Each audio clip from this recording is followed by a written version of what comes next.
અમદાવાદ ખાતે પ્લેન ક્રેશની ઘટનામાં પાલનપુરનું દંપતી પણ સવાર હોવાની માહિતી સામે આવી છે। અમદાવાદમાં એર ઇન્ડિયાના પ્લેન ક્રેશ થવાની દુઃખદ ઘટના બની છે। તેમાં પાલનપુરનું દંપતી હોવાની માહિતી મળી રહી છે।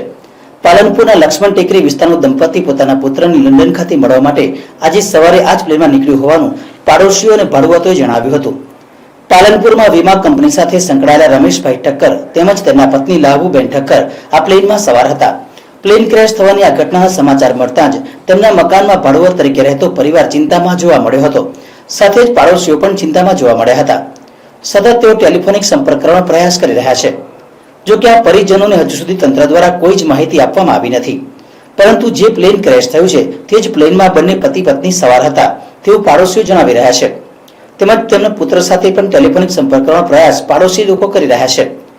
તંત્ર દ્વારા જે પ્લેનમાં સવાર લોકોની યાદી જાહેર કરવામાં આવી છે તે યાદી મુજબ પાલનપુરનું આ દંપતી પણ આ જ પ્લેનમાં સવાર હોવાની માહિતી મળી રહી છે અને આના જ આધારે પાડોશીઓ અને ભાડુઆતે પણ જણાવ્યું હતું કે આ જ પ્લેનમાં તેઓ સવાર હતા અને પોતાના પુત્રને મળવા માટે તેઓ નીકળ્યા હતા।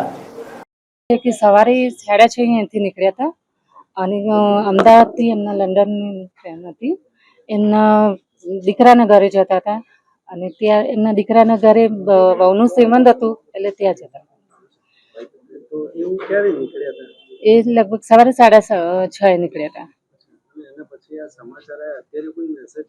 અત્યારે તો બીજા કોઈ મેસેજ નથી, પણ એટલી ખબર છે કે ત્યાં એ પ્લેનમાં હતા। એ લગભગ 40-45 વર્ષથી અહીંયા હતા ને એમનો વ્યવસાય LIC નું પોસ્ટનું કામ કરતા હતા। રમેશભાઈ ઠક્કર આજે સવારે લગભગ પાલનપુરી 6 વાગે આસપાસ અમદાવાદ જવા માટે નીકળ્યા હતા। એમને 1:10 અમદાવાદથી લંડન જવા માટેનો ટાઈમ હતો ફ્લાઇટનો। એમની એર ઇન્ડિયા AI-171 કઈ ફ્લાઇટ હતી જે મતલબ ક્રેશ થયું છે, એમાં જ એ લોકો હતા। એમના સન છે એમના ત્યાં જતા હતા, એમને ત્યાં એક ફંક્શન ને બધું એવું હતું ને એટલે એના માટે ત્યાં આગળ જતા હતા। બીજા રિલેટિવમાં એમના વિવાહ અને વિવાહ હતા વેરાવળથી। બીજો કોઈ મતલબ એવું કોઈ કોન્ટેક્ટ નથી મારે એમ।